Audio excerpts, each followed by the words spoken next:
আমি মনে করি শিক্ষা হচ্ছে সেই বৈষম্যহীন সমাজ গঠনের সবচেয়ে গুরুত্বপূর্ণ বাহন। আমি এমন এক শিক্ষা ব্যবস্থার কথা ভাবি যা হবে ব্যক্তির কর্মদক্ষতা অর্জন, তার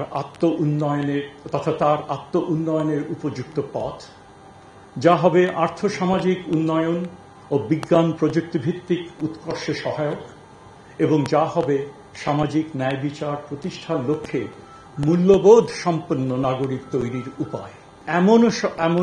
এমন শিক্ষা ব্যবস্থার স্বপ্ন দেখি যেখানে আমাদের ছাত্রছাত্রীরা দেশের ভেতরেই তাদের ভবিষ্যৎ দেখতে পাবে এবং বাংলাদেশ থেকেই বিশ্বকে নেতৃত্ব দেবে।